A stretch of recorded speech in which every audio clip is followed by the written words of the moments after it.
नमस्कार, मी प्रतीक्षा. DNA मराठीमध्ये आपलं स्वागत. सर, महाराष्ट्रामध्ये पाहायचं झालं तर सरकारी दवाखाने असते त्याच्यामध्ये भीषण परिस्थिती निर्माण झाली आहे. नांदेडचा प्रकार पाहिला तर 24 रुग्ण आहेत ते दगावले. त्यानंतर संभाजीनगरमध्ये देखील जो औषधांचा तुटवडा आहे तो पडलेला आहे. ठाण्यामध्ये देखील मागे अशा प्रकारची घटना आहे ती घडलेली आहे. तर राज्य सरकारचं कुठेतरी दुर्लक्ष होतं का या संदर्भात? राज्य सरकार अस्तित्वातच नाही. नांदेड सारख्या ठिकाणी सरकारी रुग्णालयात 24 रुग्ण 24 तासात मरण पावतात. 70 रुग्ण मृत्यूशी झुंज देतात. लक्षात घ्या, गेल्या वर्षभरातली पहिली घटना नाहीये सरकारी इस्पितळातल्या अनागोंदी कारभार. महापालिका असेल किंवा सरकारी इस्पितळ असतील, कळव्याच्या पालिका रुग्णालयात काय झालं होतं अजूनही आपण त्या जखमा विसरलेले नाही आहोत. लहान बालकांसह 20च्या वर रुग्ण तिकडे 24 तासात दगावले.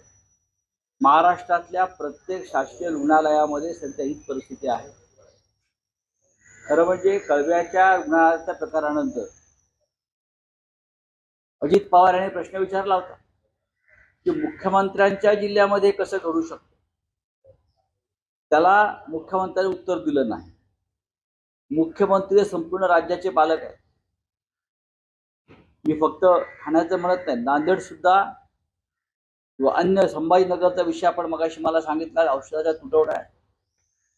सरकारला फक्त जमिनीच्या व्यवहारात, परदेश दौऱ्यात, माणसं फोडण्यात यातच इंटरेस्ट आहे. मी इतकंच सांगतो या क्षणी, जर थोडे जरी माणुसकी शिल्लक असेल तर मुख्यमंत्र्यांनी आरोग्यमंत्र्यांचा राजीनामा ताबडतोब घेतला. या आरोग्यमंत्र्यांना त्यांच्या खात्यामध्ये अजिबात इंटरेस्ट नसून ते वेगळ्याच कामात तुम्ही अडकलेले असतात.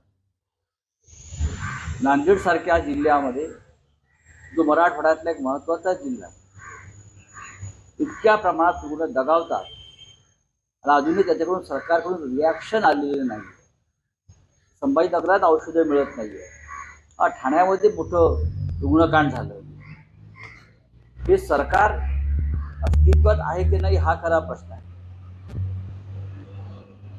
बोलिए सर, इतने सालों से आप राजनीति में हो, आपने भी बहुत सारे हादसे देखे होंगे, लेकिन ये जो नांदेड़ का हादसा है, देखिए, हमने ये भी हादसा देखा है.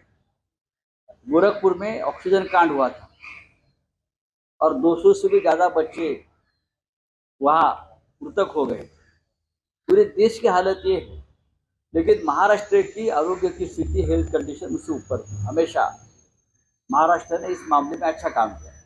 लेकिन गत 1-1.5 साल से महाराष्ट्र के सभी शासकीय रुग्णालय जिस तरह से काम कर रहे हैं, ना हेल्थ मिनिस्टर को चिंता है, ना हेल्थ डिपार्टमेंट काम कर रहा है, ना सरकारी डॉक्टर काम कर रहे हैं, किसी का नियंत्रण नहीं. निग्लेक्टेड डिपार्टमेंट अगर कौन सा होगा महाराष्ट्र में तो हेल्थ डिपार्टमेंट. तर विधिमंडळाकडून आज आता मुख्यमंत्री एकनाथ शिंदे आणि माजी मुख्यमंत्री उद्धव ठाकरे दोघांनाही शिवसेना कोणाची या गोष्टीवरून नोटीस पाठवण्यात येणार आहे. काय वाटतं, विधिमंडळाच्या कामाला वेग आला असं बोलता येईल का? कारण वेग वगैरे काय आलेलं नाहीये. शिवसेना कोणाची हा प्रश्न नोटीस पाठवून, समन्स पाठवून जर कोणी विचारत असेल तर ते वेळ काढूपणा करतात. शिवसेना कोणाची ते सर्वोच्च न्यायालयाने स्पष्ट सांगितलंय. 10-12 आमदार फुटले म्हणजे एखादा पक्ष फुटला असं होत नाही. पक्ष वेगळा आणि विधिमंडळ पक्ष वेगळा. तरीही विधिमंडळामध्ये हे नोटिसा पाठवा, साक्षी पुरावे बोलवा, त्याच्यावरती वेळ काढण्याचं काम चालू आहे. या कागदावरती शिवसेना ठरत नाही. बाळासाहेबांनी शिवसेना कागदावर तयार केलं नव्हतं. बाळासाहेबांनी शिवसेना महाराष्ट्रात जनतेच्या मनात निर्माण केली होती. ती शिवसेना उद्धव ठाकरे यांच्या नेतृत्वाखाली आजही आहे आणि ती काम करते. ही फोडाफोडी करून जर कोणी शिवसेना स्थापन करत असेल की माझी शिवसेना, तर ते भ्रमात आहे. ते आउटघटकेचं राज्य आहे त्यांचं, ते निघून जाईल. पाहिजे झालं तर महायुतीमध्ये आता पालकमंत्र्यांच्या याच्यावरून दावे आहेत ते सांगण्यात येत आहेत. ठीक है, आप बोलिए। सर सुनवाई चल रही है, क्या लगता है न्याय मिलेगा विषय में? महाराष्ट्र में न्याय नहीं मिलेगा।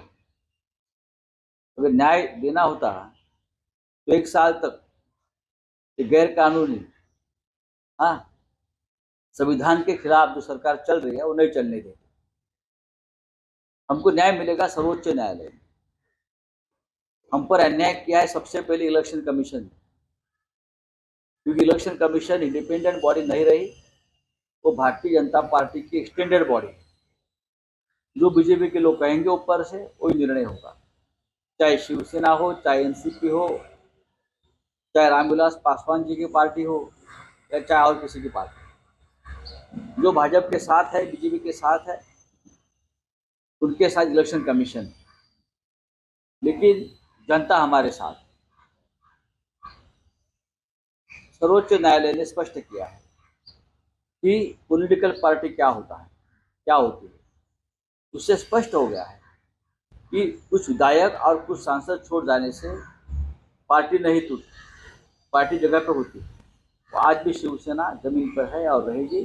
ठीक है, अब ये टाइम पास करेंगे, time pass 1, time pass 2, time pass 3 series चल रही है महाराष्ट्र की विधानसभा में, और उनके स्क्रिप्ट राइटर, कथा पटकथा, डायलॉग, हाँ, ये हमारे ट्रिब्यूनल स्पीकर साहब है, करने दो।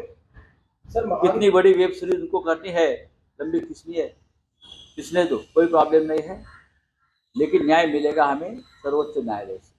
सर महाविकास आघाड़ी का जो है वो कास्ट बेस्ड सेंसरशिप की बात की है। बिहार के उनका एक डेटा निकल के आया है, तो उसके ऊपर कास्ट बेस्ड सेंसरशिप देश के लिए कितनी महत्वपूर्ण है आपके एक्सपीरियंस से, और ये जो बीजेपी गवर्नमेंट इसको क्यों कराना नहीं चाहती है आपको क्या लगता है? क्या महाराष्ट्र में भी निकालना चाहिए? बात ऐसी की मांग हो रही है। बिहार में जो स्थिति है हम उसका अध्ययन कर रहे हैं, और भी राज्यों से मांग उठी है। राहुल गांधी जी की ये मांग है, तो इंडिया की जो हमारा अलायंस है उसमें से बहुत से प्रमुख नेताओं की मांग है। शिवसेना उसके ऊपर अध्ययन कर रही है। तर मराठीमध्ये बिहारमध्ये जे जातीय जनगणनेनुसार आकडेवारी पुढे आलेली आहे, महाराष्ट्रात ही होणं किती गरजेचं आहे? एक लक्षात घ्या, संपूर्ण देशातच होणं गरजेचं, त्याला विरोध असण्याचं कारण नाही। इंडिया आघाडीच्या मुंबईतल्या बैठकीत, त्याच्या आधी बँगलोर पाटण्याच्या बैठकीत त्याच्यावर चर्चा झाली, आणि त्याच्यावरती सगळ्यांचं एकमत सुद्धा आहे। शिवसेना या सगळ्या गोष्टीकडे अत्यंत डोळसपणे पाहत आहे।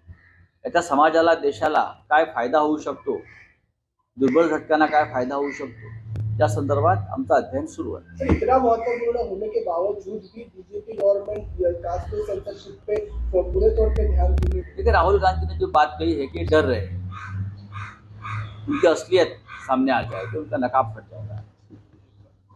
आमच्या बातम्या पाहण्यासाठी आणि अपडेट राहण्यासाठी आमचं चॅनल DNA मराठीला लाईक करा आणि सबस्क्राईब